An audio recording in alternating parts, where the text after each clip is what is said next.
Just want to say thank you everyone for being here and for giving me the time to spend with you guys this afternoon. Again, my name is Alex and I work for the Institute for Workplace Skills and Innovation. That is my company. And just to give you a background of who we are, so we've been in business for about 40 years. Our headquarters are located in Australia. And what we do as a company we specialize in developing and registering apprenticeship programs. Um, Part of the reason why we came to California was because Department of Rehabilitation, which I'm pretty sure many of you guys are familiar with them. They told us that they wanted to create this partnership program, which is what I am promoting today, Ready, Willing, Able. And I'm gonna go ahead and share my screen. Um, I'm gonna show you guys a PowerPoint and then I'm gonna jump into the website. So that way you guys have a visual as well and it's not just me talking.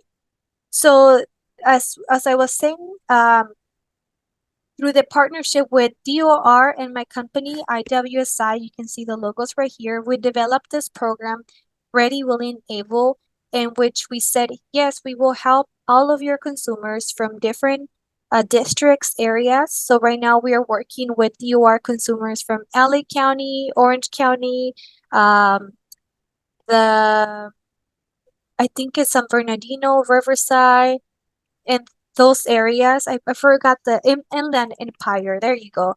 So we're working with throughout all of the OR district offices consumers, and we're helping these consumers get into apprenticeship programs. And we, of course, are developing those programs. Some of the services as well that we offer is apprenticeship program development. We also support recruitment and screening support, and as well post-placement support administration. And we also provide trainings at no cost for our clients. So this is in a nutshell what we do. So before I jump into the apprenticeship benefits, I want to talk a little bit more about the program, which I'll jump here into the website. This is our program website for the Ready, Willing, Able. And this program was meant for individuals with disabilities from all kinds. And with disabilities, we include individuals that had trauma, domestic abuse, sexual abuse, depression, anxiety, drug addiction, and obviously cognitive disabilities, physical disabilities. But the majority that we have seen has been the first experience consumers that we have been able to encounter with. So this is just to give you a background on who are the clients that we're working with.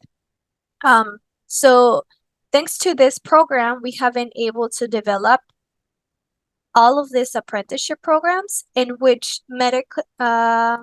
peer support specialist has been one of them. As you can see right here, this apprenticeship program has been really successful because through the Department of Rehabilitation, I noticed there's a lot of individuals that had gone through that first experience. And because of that experience they have gone through in that trauma in their lives, they want to make this change in their lives and they want to put it out there to help others. So the peer support specialist, we already have it as an apprenticeship program, and pretty much what we are doing right now with the current organization that we're working with is just sending in referrals and having those referrals obviously go through the whole state exam. After they do that state exam, then assist them with employment. But I do want to mention part of our program. So now I will go back to my what is an apprenticeship, so that way you guys can have an idea of what the program is. What is an apprenticeship for those of you guys who aren't aware?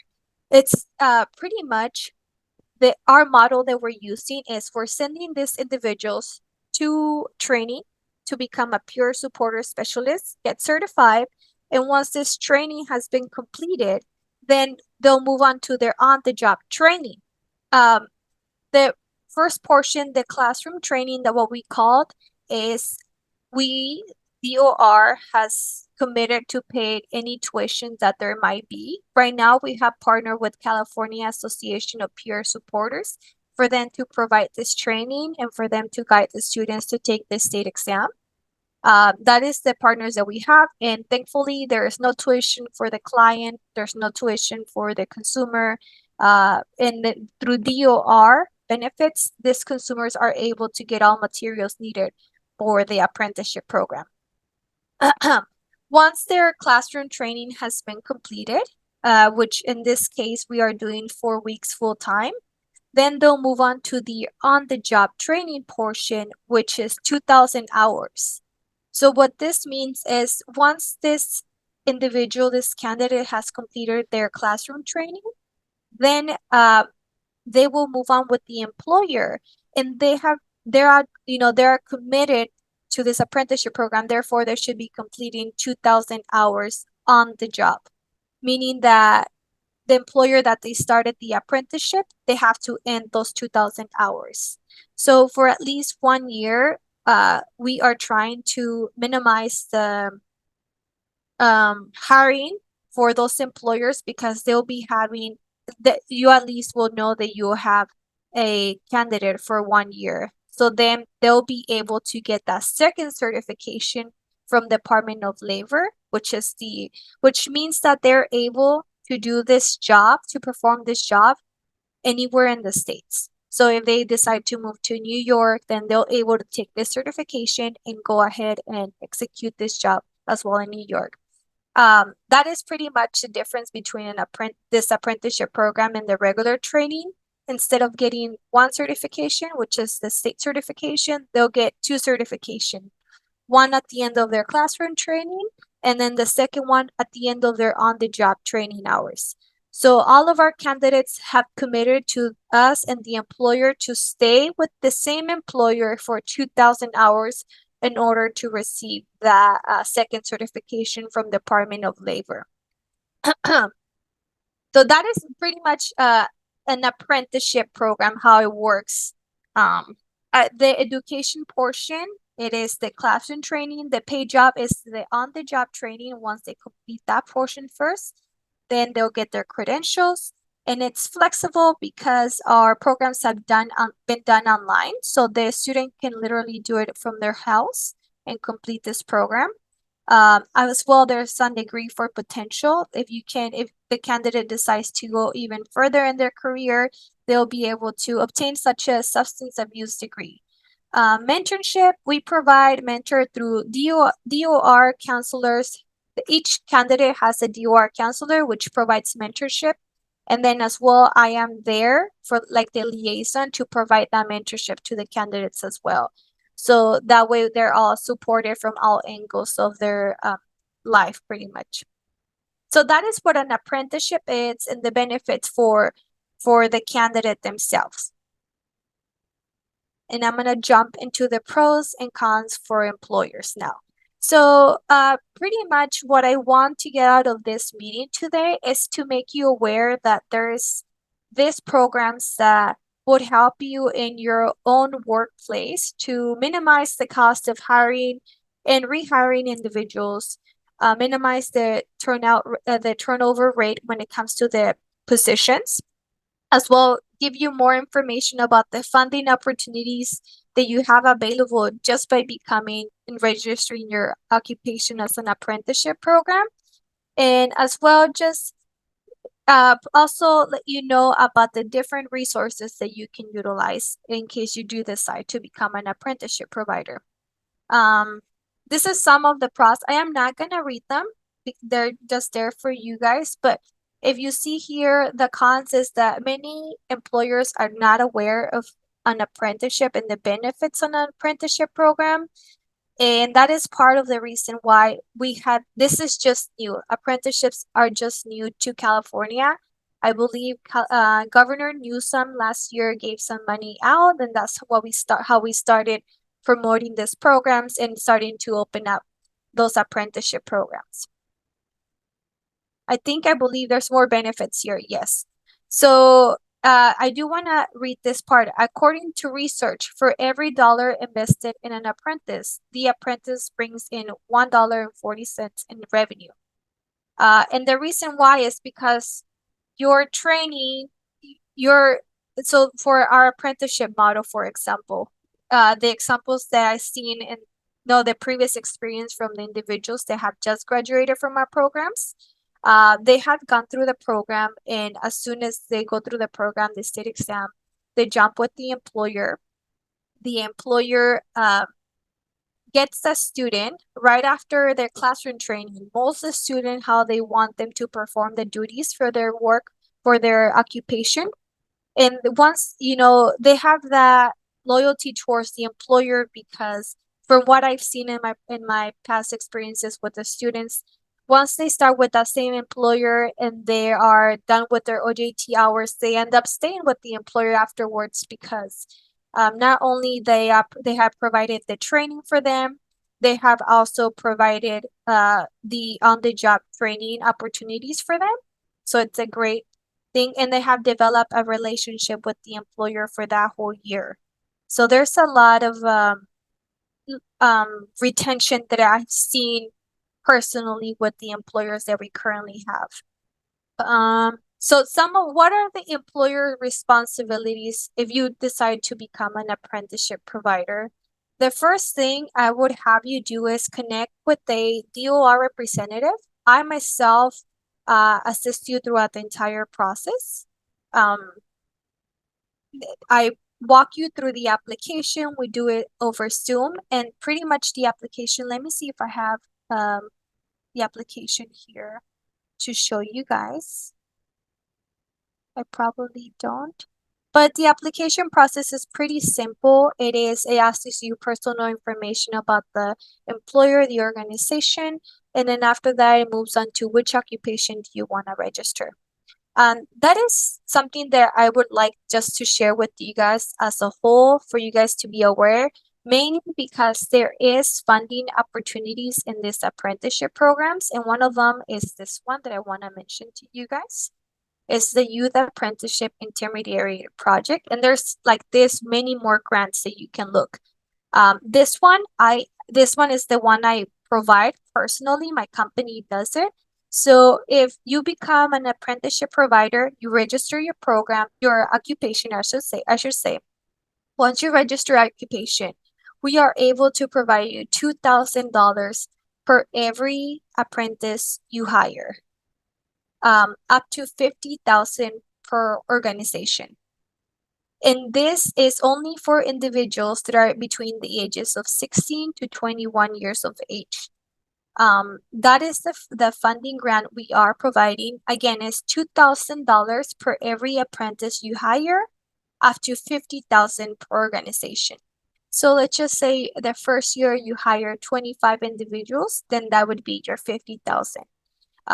Let's just say so that 2,000 is the first year you sign up as an apprenticeship provider, $2,000. And I know this is going to be confusing, so we can stop right after this, so that way you guys have any questions in regards of this funding. But the first year is $2,000 up to 50. And the years after that, because you're always going to be able to apply for this fund since you're an apprenticeship provider, the years after that would be $1,000 per apprentice you decide to hire, up to 50. That is up to 50,000. So that will transform to 50 candidates you could hire a year with getting some funding for them. And this is part of the funding information that it gives you. This funding that you would be receiving, if you, of course, you apply for it, it could be used for everything except for the apprentice's wages. That would be the only thing that you would not be able to use that money for. So another thing I want to mention is, because these individuals are, I'm going to stop sharing now. These individuals that are part of Department of Rehabilitation, if you, at the end of the year, you hire them, you can also get some tax breaks at the end of the year. I believe it's a $2,000 per individual, because they come from a disability background and special population. So that's another source of opportunity that you can find through these programs. Is there any questions so far or any information you guys want me to revisit so far?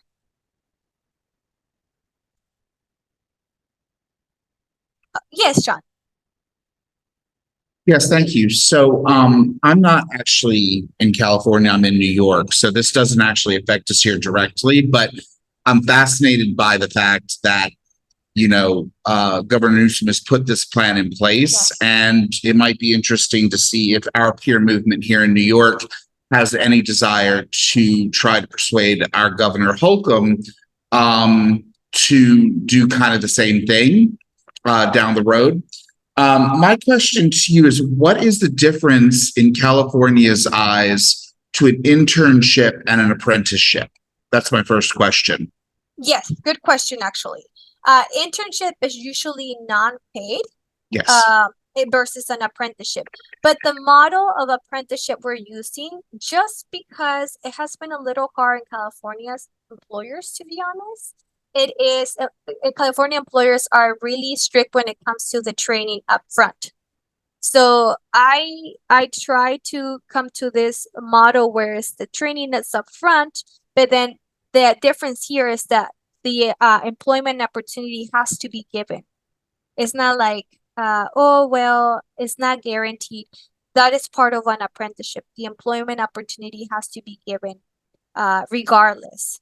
So we have to have an employer on record in the application with Department of Labor, and that employer is saying, hey, we are willing to hire the candidates that are sent to us, as long as they meet these requirements. Because obviously, like, you're not gonna hire somebody that is not showing up to their interview, for example. Right. So that would be one of the major differences between those two. And the second one would be that an apprenticeship, you do receive the candidate or the student receives 2 certifications, one from the school, the provider, and then the other one would be from Department of Labor. That state of the apprenticeship certification, that they're an apprentice. Another difference would be that they do have to be registered with Department of Labor officially on their website. And that would be the only 3 major differences that I could tell you. Okay, so I have a follow-up question. If you want Kat to go next, because I see Kat has her hand up, I can go after Kat, but I actually have 2 follow-up questions to that. So you want to let Kat go, and then I'll raise my hand again? You know what? Let's just end this conversation. Let's just finish right here, so that way we don't move back and forth in topics. Okay. So the second part of my question is, in New York, we do internships, right? And one of the big things about the peer workforce that you learn in school when you're in school is that our time is valuable and we should be paid for the work that we do, right? So when I was in school, we had for our internship, we got paid a $60 stipend, which is absolutely nothing. It basically paid for my train fare back and forth from the job, right? Yeah. So my thing is, how do you go about how did you in California go about creating the urgency, the buzz, the PR to get apprenticeships recognized as something that is important to the system, because you are paying your peers for their work. How did you go about doing that? Because it's really hard here in New York. We don't have apprenticeships. We have unpaid internships. It took me a while. I'm not going to say it was easy, especially because, like I said, California employers are really strict, and those are the ones that took me a while. But I feel like what helped me a lot was the candidates themselves. A lot of the peer resource. One was the training is short. It's only 4 weeks and it's only 4 hours, which is great, and it's online. So that is one thing. Another thing is that the referrals, they had experiences themselves. Because many employers are looking for a first experience, like, hey, I want candidates to have experienced some of these issues. So I noticed that a lot of DOR consumers have gone through that. and it just fits perfectly with who they are. So that, thank God, was like it just fit perfectly, the occupation and them. That would be another one of success. But I also want to mention that we did a lot of groundwork when it comes to reaching out to different resources here in Orange County and LA County. And then after that, it's just started expanding. I did attended a lot of job fairs. I did attended, you know what I did? I met with all of DOR counselors from all districts to let them know about these opportunities. Mhm. I interviewed with different organizations here. And like I said, it was a whole process, but I think because the need is there, it started jumping. And now peer resource, as you see, I have many careers in my program, but peer resource has been one of the biggest hits in my program that even if I am, I'm gone, I hope that stays because it's a really good program and it has impacted a lot of the students so far. And then my final question, that third Oh, question I yes. told you about is, and then I won't say another word, I promise. Yeah. Is that, so I heard you mention they get a certification from you, Yeah. right, from the apprenticeship itself, and then they get a certification from, what was the other you said? So the one that provides it is Department of Labor. Okay, now, so is the Department of Labor, like in New York, we have to be state certified? Is Yes. the Department of Labor who provides your state certification in California? I'm so sorry. Not Department of Labor, Division of Apprenticeship Standards. That sounded wrong. Yes, so sorry about that. So Okay. the second certification is from Division of Apprenticeship Standards. They get Okay. that certification. And is that them going online like we do in New York State and taking courses to be able to get their certification for California? No, not for the apprenticeship. For the apprenticeship, we have a record. So it's like a website for the apprenticeship in which we put the information of the student, once they started the OJT. So once they have completed those 2,000 hours of OJT, that's when they have considered like, hey, you completed your apprenticeship. And now what the apprenticeship sponsor, which in my case would be the school, because they decided to be the apprenticeship sponsor, then they'll request a certification of completion for the candidate. So then your California certification comes through school programs. It doesn't come through just a state body that created a certification program. I am not sure. This doesn't come from a school program, but it comes from the Division of Apprenticeship Standards. So they have their own division. Apprenticeships has their own division. So it comes from them. Okay. So it just sounds to me like you don't have a state certification. Yeah, not for, they do take their state exam. Once they have completed their online training, they do take that exam. Then they become medical peer certified. And then after that, they take but they receive that second certification from DAS, Division of Apprenticeship Standards. Okay. Now Yes. that's all I needed. Thank you so Sorry about much. that. No, that's okay. No, that's okay. Thank you so much. I Thank appreciate you. I appreciate Thank you. you. Great Thank group. And I believe I'm so sorry, guys. Kat, yes. Hi, a couple questions. So, the people doing the training, I've actually worked with Department of Apprenticeship Standards as well as Department of Labor. So, are the employers that take on the apprentices, are they also providing training as well? Is there training dollars? Are you able to partner that with ETP funding? What does that look like as far as taking on apprentices and or employers who want to install an apprenticeship program? Are there additional funding? And then I have one more question after that. Yeah, so that's a good question. So for this program, there's two avenues. If you want to become an apprenticeship sponsor, then you would have to go through the whole shebang of applying for the apprenticeship, blah, blah, blah. If you just want to get referrals, then that is just simple. I will just send you the referrals. I will send you the resumes. And there's no training that you have to provide since my apprentices at least have completed their training with CAPS Academy. So once they have, yes. And the training is just simply the medical peer support training? Yes. Okay. And then if you would like to further train them, I would recommend for you, if you have training, internal training, I would recommend for you to open up your own apprenticeship program. So that way you get the funding. Because if you're not the apprenticeship sponsor, meaning you do not open up your own apprenticeship, you're not unable to get that funding. It's only for registered apprenticeship programs. Stop me if there's, yeah. Right. So, okay. So my understanding is, and I think my thought process is, we would want the referrals through you, right, Okay. to get apprentices, but we'd like to partner with the Department of Labor. I'm sorry, through the state funding through ETP, Employment Training Panel, to provide additional training. We're not interested in certifying or providing the certification for the peer support.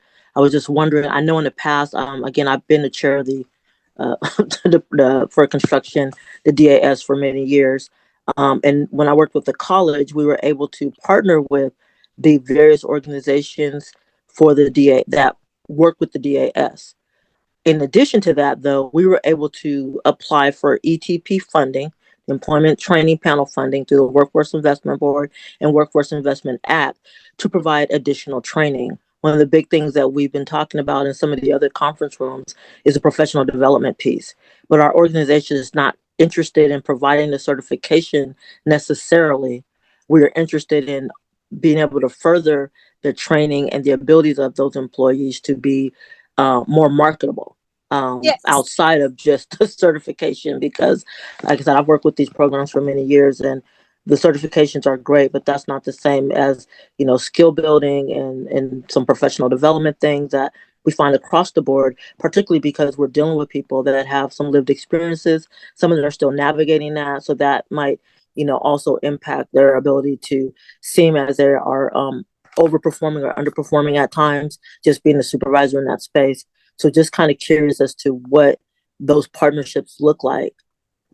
To be honest, this is the first question, but I do know that DOR could work with you guys or collaborate with you guys on that.